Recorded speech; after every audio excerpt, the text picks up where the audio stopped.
What's going on, guys? It's your boy Jermane'S, and today I'm coming to you live from my mobile studio. I'm just kidding, I'm in my car doing my lives.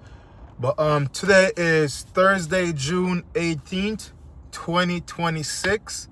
And guys, it's a good day to be alive and well and kicking, because the day is full of some good opportunities, man. There's so much opportunities out here. We just have to sit back and look what we're doing and seize these opportunities. But today I have some stories coming to you on today's show. And before I get into the show today, I gotta acknowledge that the World Cup games are going well. I am truly excited about the United States team. They performed well in their first match earlier this week, and I would like to see them continue with this momentum and go forward past the knockout stage and maybe into the semis or quarterfinals. Who knows? But as time goes by, we'll see how they're performing. But I'm really proud of the boys. They're working well, so on and so forth. So let's pivot for a little bit. So let me read you something, guys. Bali has launched a task force going after foreigners working on tourist visa, especially influencer and content creator. Over 60 foreigners have already been detained in the Nomad hub like Canggu, Ubud, Seminyak, and Uluwatu. The shocking part, even unpaid promotional content count as work. Even a free hotel stay in exchange for a post is now a violation. They are monitoring social media to catch people, and tag posts from a villa or beach club could be used as evidence. The legal path is the E33G remote worker visa, but it requires proof of about $60,000 a year in foreign income. So this is what's going on, guys. Bali is catching on to the finesse. A lot of you guys out there, digital nomads, passport boys, expat, are ripping the system. So basically, Bali is saying that you all going there on a tourist visa. I was there a few weeks ago, and the tourist visa up on entry was like $35 per person, right? And you guys going there on a tourist visa and recording all these content, doing promotional content for hotels, beach club, all of that, all the above. And in exchange for these content, you guys getting free hotel stay, free Airbnb stay, and free accommodation. And you guys are violating the terms and the conditions of the tourist visa, because you guys, in the authorities' eyes over there in Bali, they see you guys working, which you guys didn't come in go over there on a work visa. You're on a tourist visa, so you should like really adhere to the terms and the conditions of the visa. And I've seen it, guys. I've seen it. When I was there in Bali a few weeks ago, I spoke to a guy. He's a content creator, and he was just, the finesse was you reach out to these hotels, reach out to these beach clubs or whatever it is, and say, hey, I do content. I could give you a free promo, and then they record a couple of videos, post it up on social media, tag the place, give the place good reviews, and you. Out of that, you get a free hotel stay for a couple of days, free beach club stay for a couple of days, and then so on and so forth. You just rinse and repeat. That's the finesse. That's why a lot of these guys are over there for weeks and months, just doing the same thing, rinse and repeating, making content, tagging hotels, reaching out to hotels about their content creation, and it's free advertisement.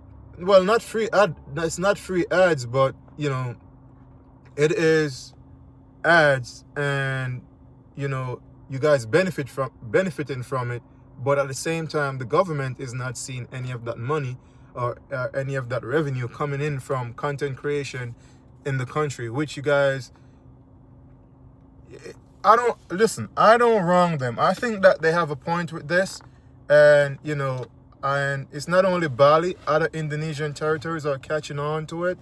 And as you guys see that, they already made 60 arrests and fining people and charging people, you know, because in order for you to be able to do that type of thing there in Bali and the surrounding Indonesian territories, you have to apply for what is called an E33G, which is a remote, E33G is a remote work visa, and you have to prove that you have over $60,000 a year in foreign income, which is not bad, So you guys should definitely do the right thing. But, you know, as I said, it's a finesse, and people like to cut corners and go about things the wrong way. And now the digital nomad lifestyle is under massive investigation, and now they're watching your social media posts, they're watching everything, and they might change. Because when I was there, when I landed in DPS, that's the international airport in Bali, Denpasar International Airport, I think it's called.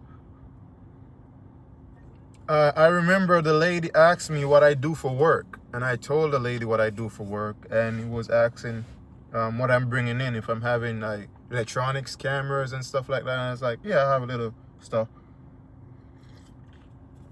So they might change the game, guys, and they might change the game as it relates to who can go there, and they might up the visa fees, and, you know, but they definitely need revenues from, because listen, Bali is a beautiful destination, a really beautiful destination, and a lot of these guys live there for months and months. I met another guy too, and he was like, bro, I came here 15 years ago on a 3 weeks vacation, and I never left. I'm still here 15 years ago.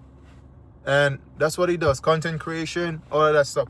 So this is an ongoing thing, and the government is catching up on it, and, you know, they're making arrests, and they want some money from this. They want revenue. And, you know, however you cut it, you're making a free content, even a free promotional video, as they stated, is violating the terms and condition of your tourist visa. So just do the right thing, guys, and get yourself the remote work visa, which is the E33G, and, you know, don't mess up this people country, man. Just you know, adhere to the law and the policies and procedure that the tourist visa stated. And, you know, you're a tourist, you go there as a tourist, you just do tourist things. And, you know, I think you still can make a content, but don't approach businesses and beach clubs and restaurants and hotels for content creation work. That's basically what they're saying. So that's what I have on that topic. Another topic is, let's pivot for a little bit and see what's going on with Trump. Yesterday, Trump is hitting back and lashing out at critics, saying that he basically he's saying that critics are saying that Trump didn't handle the Iran deal and the Iran situation well enough, and he's just firing back at critics, and basically he's saying, like, listen, if you think he's saying basically, if you guys think I wasn't being tough enough on Iran, you're either stupid or jealous, or a combination of both. Because he's saying that this was a really tough deal to negotiate, and he did everything he could. It was going back and forth for months and months and months, and some of the concessions that he provided to Iran are not as great as the concessions Iran provided to us. So he's saying this was a high class, top quality negotiations, and basically the United States came out on top because, you know, he's the master of negotiator. He's the art of the deal. You remember that book he wrote, The Art of the Deal? So he utilizes some of those policies and tactic to really get the strait reopened and get everyone back and get oil price tumbling now as we speak. Oil price tumbling now as we speak, and you know, he's saying that the United States didn't give up too much. And let me read you something. So parts of the debate reports dealing included Iran getting hundreds of billions to rebuild, plus sanctions relief. Trump is firing back and at critics, defending the deal as a win that reopens the Strait of Hormuz and end the war. So I guess critics are saying that Iran is getting too much money to rebuild, and yeah, but Trump is saying, like, listen, we got the strait reopened and it's a good deal for America, and we didn't concede too much. We didn't give them too much concession. And you know, from my point of view, I don't know. I think that and again, I didn't see any deal. I didn't see any details about the deal because nothing has come forward public as yet, and I didn't really see anything too much. I'm just hearing hearsays and stories, and you know, the press is running with some stuff and whatever. But I don't know. I really don't know what to think of this. But I'm happy that the strait is reopened, and I'm happy that the oil is flowing again. You understand? And I'm happy that the market is moving up. It's moving up because, as I said, the prospect of rate cuts is not as big as it was a few months ago. 3 weeks ago, 4 weeks ago, they were definitely thinking about, I'm sorry, the prospect of rate hikes are not as big like it was 3 weeks ago. 4 weeks ago, they were definitely saying this inflation is, energy-driven inflation is going to push us over the edge, and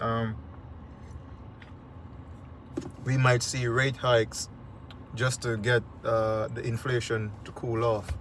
But that has changed overnight because the strait has reopened and the oil is flowing, and the hundreds of billions of dollars, I'm just hearing hundreds of billions of dollars. You know, there's not a number attached to it. You know, I don't know what amount of money. You know, I don't know if it's 60 billion, 50 billion, 80 billion, but or whatever it is. Well, it said hundreds of billions, so I don't know how much hundreds of billions. And I repeatedly hear Trump saying that we are not directly giving Iran any money, but if they behave themselves, we will allow other countries to invest in Iran. So I'm not sure what you know they're saying, but I'm grateful for the strait reopening, and I'm grateful for what do you guys think about this situation? Who's in the chat? Just comment or whatever. I'm grateful that the strait is open, and we're gonna see inflationary pressure back off because, you know, things start flowing again. Not everything is clogged up in the strait, and you know, so I believe this is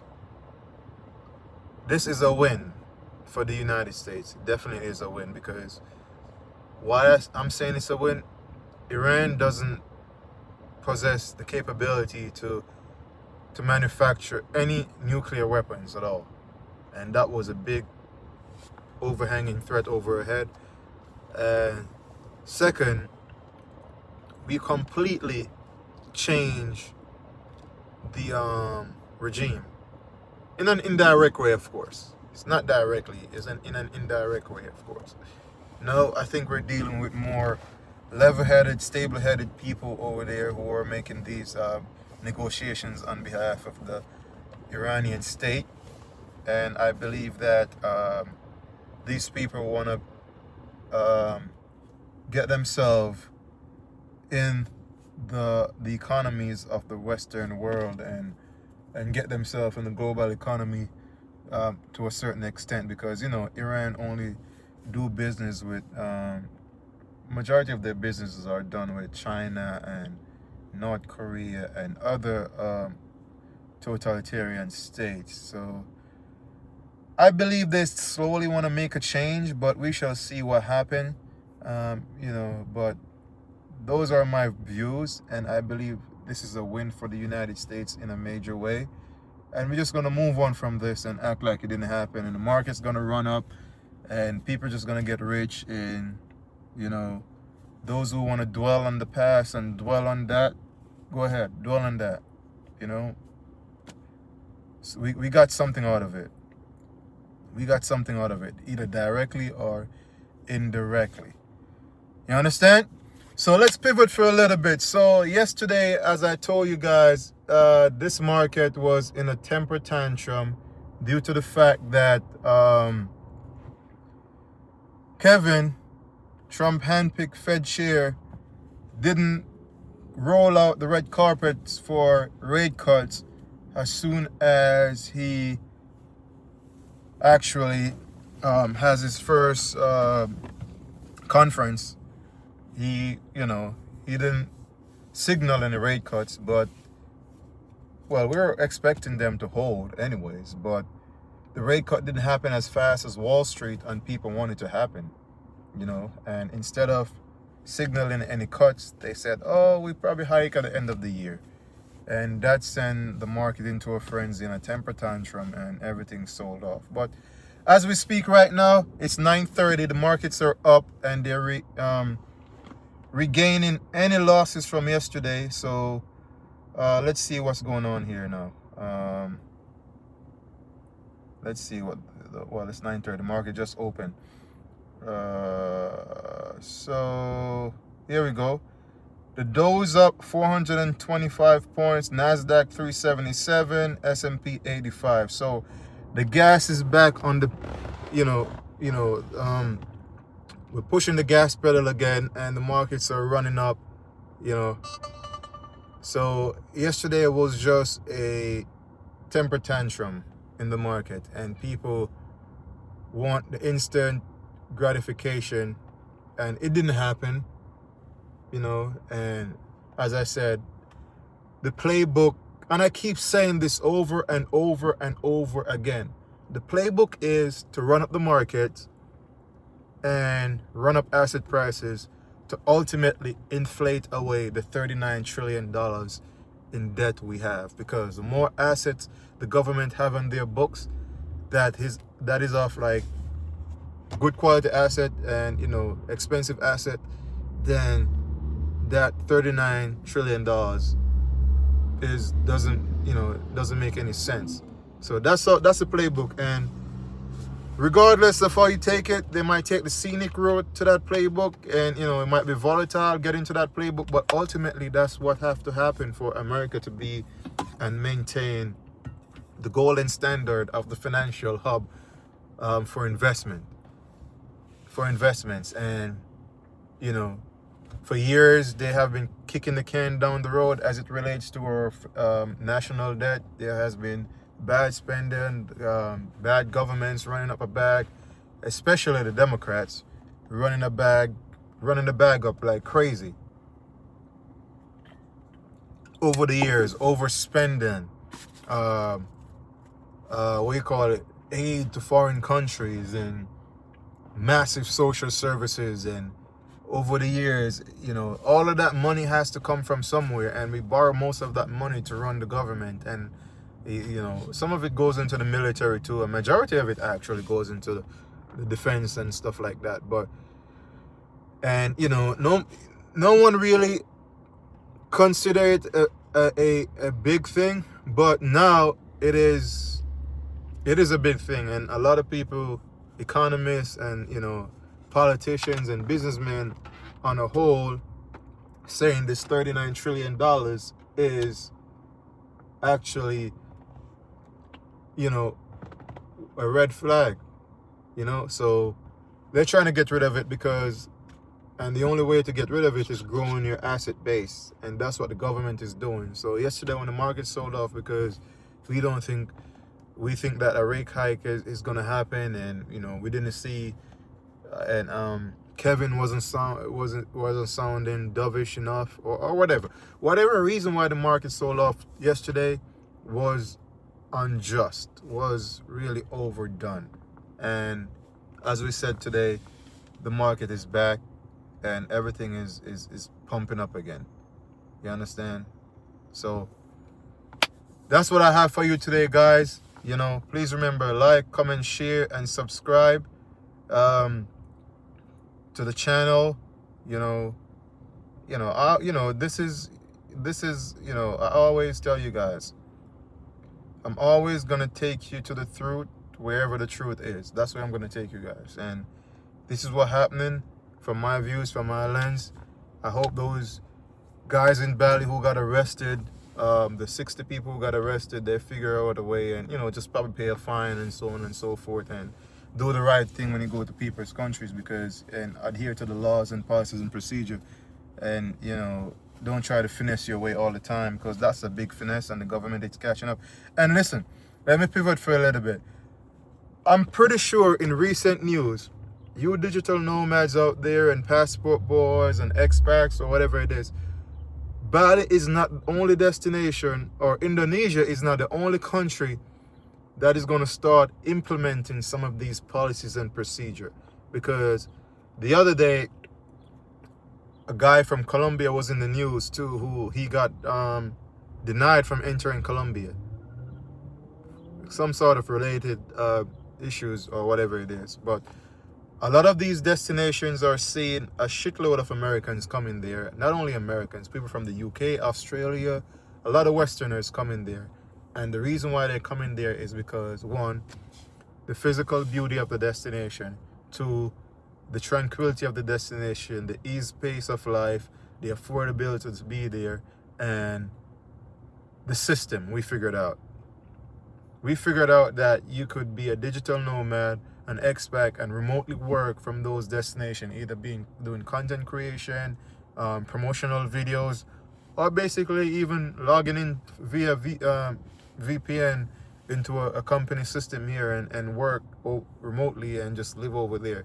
And a lot of these countries are figuring that out. A lot of these destinations are figuring that out, and they want a slice of the cake.